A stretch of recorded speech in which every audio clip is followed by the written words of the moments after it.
Have you ever stopped to consider that the reason you, or maybe someone you know, might be skipping the stairs or parking closer to the store isn't just aging, that it could be something far more widespread that's flying completely under the radar? Welcome to Dr. Mercola's Cellular Wisdom. Stay informed with quick, easy-to-listen summaries of our latest articles, perfect for when you're on the go. No reading required. Subscribe for free at Mercola.com for the latest health insights. Looking for trusted health wisdom you can hold in your hands? Discover the life-changing books of Dr. Joseph Mercola at joyhousepublishing.com. These titles bring decades of natural health research into practical steps for better energy, stronger immunity, and clearer thinking. Take charge of your health with guidance rooted in science and experience. Visit joyhousepublishing.com now and claim your bonuses while they are available. Hello and welcome to Dr. Mercola's Cellular Wisdom. I am really looking forward to this one. We're diving into a topic today that, to be honest, I initially just brushed off. Oh, yeah. Yeah, I saw the headline about breathlessness, and my brain immediately went, okay, that's for people with asthma or, maybe elite athletes. But as I started digging in, I realized I was completely wrong. It's a common misconception. This isn't about running marathons. It's about walking to the mailbox. Exactly. We tend to think of breathing issues as these, loud, dramatic events, an attack or something. But what we're talking about here is something much more insidious. It's a creeping normalization of struggle. Right. And the title of the analysis we're looking at is Chronic Breathlessness Matters More Than Most People Realize. And that title, it feels like a challenge. It's basically saying, you think this is some minor annoyance, but it's actually a massive red flag. It is a challenge. It challenges the way we think about normal aging. It even challenges the way we interact with our doctors. And quite frankly, it challenges how we listen to our own bodies. And we're talking about a condition that is statistically massive, but culturally almost invisible. That's it. That's the core of it. That's the part I really want to unpack today, this invisible epidemic. Our mission for this deep dive is to understand the behavioral side of it. Because the most fascinating part for me was the psychology of how we hide this from ourselves. That's the crux of it. The hiding is what makes it so dangerous. Okay, so let's start with the scale of this thing. Because if you ask me to guess how many people walk around feeling chronically out of breath, let's say, maybe 1%, it feels like a niche problem. It feels that way. But the number is, it's startling. The data tells us that chronic breathlessness affects more than 10% of adults worldwide. Okay, hold on. Let's pause on that. More than 10%. More than 10%. So if I'm at a dinner party with 10 friends, statistically, one of us is dealing with this. At least one. And remember, worldwide, this isn't a localized issue. It's not a byproduct of one specific lifestyle or country. This is a global human phenomenon. 1 in 10 adults are navigating their day-to-day with a compromised ability to breathe comfortably. But that's my issue with that number. If it's 1 in 10, why don't I see it? I mean, I see people with casts on their legs. I see people coughing during flu season. But I don't feel like I see 10% of the population gasping for air at the grocery store. Right. Is the data wrong, or am I just not paying attention? It's neither. The data is probably conservative, and you're being observant. The problem is you're looking for the wrong thing. What do you mean? You're looking for the result of the breathlessness, the gasping, the wheezing. But the condition manifests differently. It manifests in what people don't do. What they don't do.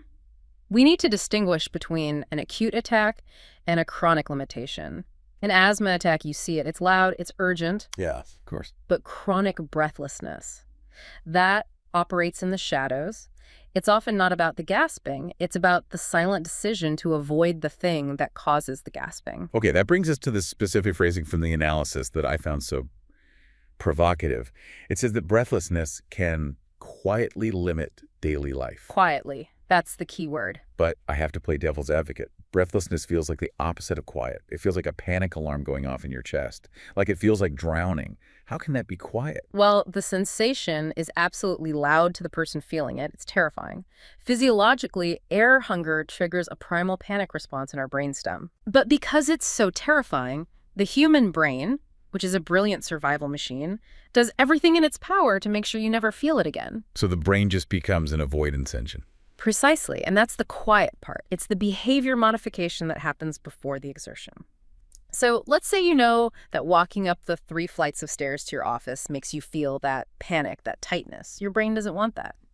So what happens? I take the elevator. You take the elevator, but here's the trick. You don't tell yourself, I'm taking the elevator because my lungs are failing. No. You tell yourself, oh, I'm in a hurry, or my bag is heavy, or I'm just saving my energy.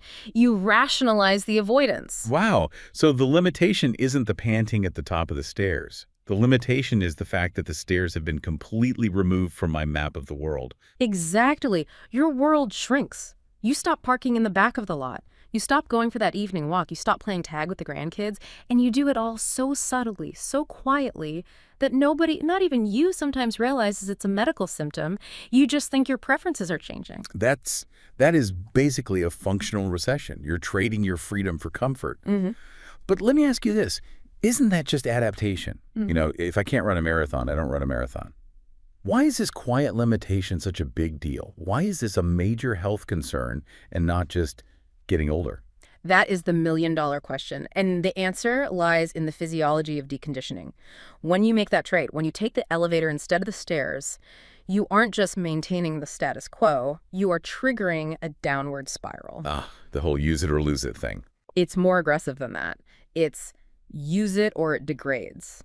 When you stop demanding oxygen delivery to your muscles, your body stops prioritizing the machinery that delivers it. Your heart gets a little less efficient, your muscles get a little less efficient at extracting oxygen. Your mitochondria, the power plants in your cells, they actually downregulate. So by avoiding the stairs today, to avoid being out of breath, I am actually making sure that the stairs will be harder for me next week. Correct. You are lowering your own ceiling.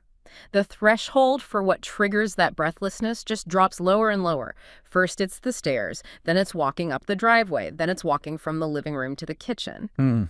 That quiet limitation is actually a feedback loop that accelerates the decline. That is genuinely terrifying. It reframes laziness or taking it easy as a biological signal that we're inadvertently feeding. We're training our bodies to be less capable. And we are doing it silently. That's why it matters more than most people realize. We realize it when it's a crisis. We don't realize it when it's just a choice to sit down. It's the classic frog in the boiling water. If you woke up tomorrow with the lung capacity you'll have in 10 years of this kind of inactivity, you'd rush to the ER. Oh, absolutely. But because you lose it 1% at a time, you just think, well, I guess this is 50. Or I guess this is 60. We use age as a shield to hide the pathology. But normal aging doesn't require you to be breathless while walking at a moderate pace. That's a loss of function, not just a calendar date. I think this is a perfect moment to pause because we really need to talk about why the medical system isn't catching this. If 10% of us have this, why aren't doctors screaming from the rooftops about it? But before we get there... Hi, friends. We're trying out a new podcast style for a limited time, and we truly love your feedback. If you're enjoying this format, please let us know in the comments. Okay, we are back. So we have this massive population, 1 in 10, living in this shrinking box of capability. They're avoiding exertion to avoid the symptom. Now, the analysis points out a third crucial factor that explains why this persists. It says this limitation happens long before a diagnosis is made. Long before? Yeah, that's a scary phrase in medicine. It implies a gap. A huge lost period of time. A massive gap. We could be talking about years, even a decade, where a person is technically suffering from a compromised system, but they have no diagnosis on their chart. But how is that possible? I go to my doctor for an annual physical. They put the stethoscope on my back.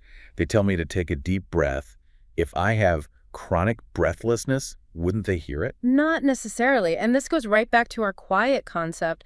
Think about the environment of a doctor's office.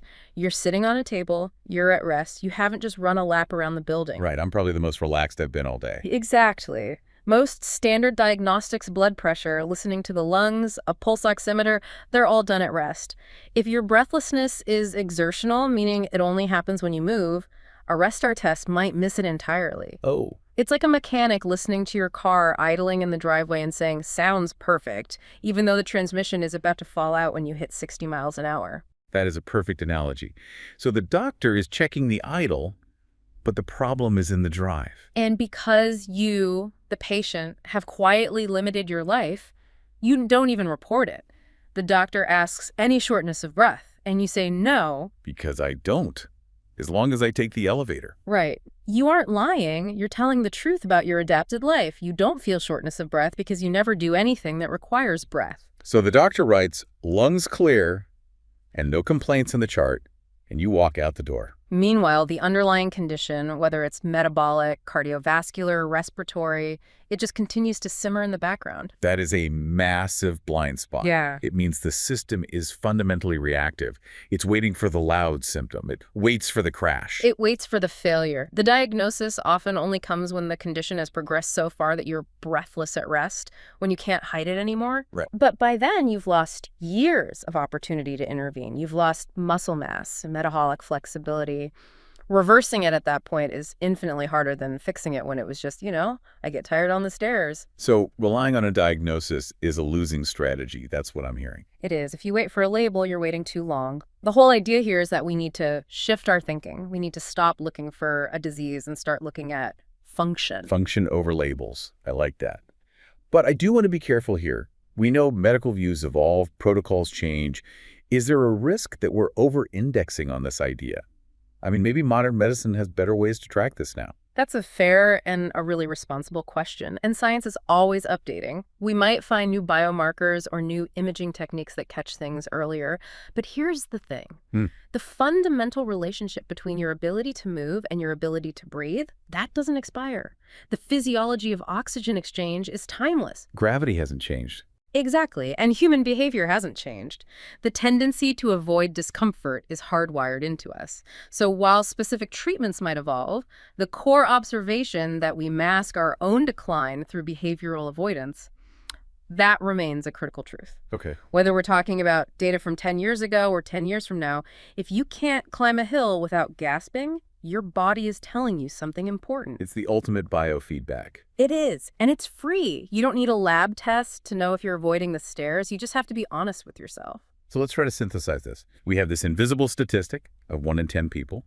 We have the quiet limitation where we shrink our own world to cope. And we have the diagnosis gap where we lose precious time.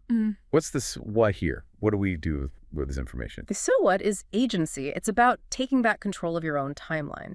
The idea that chronic breathlessness matters more than most people realize is because it is the canary in the coal mine. And we need to stop ignoring the canary. We need to stop putting earplugs in so we don't hear it. The actionable takeaway is awareness. It's about breaking that quiet cycle. The next time you find yourself making a decision to avoid physical effort, not because you're lazy, but because you're apprehensive about the feeling, you need to flag that. You need to treat that moment as a data point. Yes, that moment is a vital sign. It's a red flare going up. Instead of just accepting it and saying, well, I guess I'm getting older, you should ask, why is my capacity shrinking? Yep. That is the moment to act. Okay. That is the moment to talk to a doctor, not about a disease, but about a change in capacity. Yeah. Doc, I used to be able to do this, and now I can't. That's a very different conversation than just saying, I feel fine. Yeah. It forces the medical system to look at your function. It shifts you from being a passive passenger to an active driver of your own health. And remember, the body is so resilient. We talked about the downward spiral of deconditioning, but the upward spiral works too. Right. If you catch it early, if you start gently pushing back against that limitation, you can reclaim that territory. You can expand your world again. That's the empowering part of this. The shrinking isn't inevitable. It's only inevitable if we stay quiet about it. Precisely. The cellular wisdom is there. It's telling you what you need to know. You just have to be brave enough to interpret the signal for what it is, a call to action, not a retirement notice. This has been such an illuminating deep dive. I genuinely feel like I'm going to look at elevators differently now. And parking lots. It's like once you see this pattern, this avoidance pattern, you can't unsee it. It changes your lens on the world. You start seeing the quiet struggles everywhere. Before we wrap up, I want to leave our listeners with one final thought. We spent a lot of time talking about self-analysis, but we're social creatures. We live in families and communities. Which leads me to the thought I'd like everyone to mull over. We know, statistically, that 1 in 10 adults are quietly shrinking their lives. That means you know them. You might be married to one. You might be the child of one. So look around your circle. Is there someone who has slowly, over the last few years, stopped joining the family walks? Someone who always sits out the dancing at weddings. We often assume they just don't want to. We respect their preference. Yeah. But maybe they can't, and they're too afraid or too embarrassed to admit it. Maybe it's time to ask them, not why are you sitting down, but how are you breathing? That is a powerful question. It shifts the conversation from judgment to curiosity, and maybe even to healing. Thank you for listening to Dr. Mercola's Cellular Wisdom. See you in the next episode. Thanks for watching. Subscribe now and click the notification bell so you never miss an update. See you in the next video.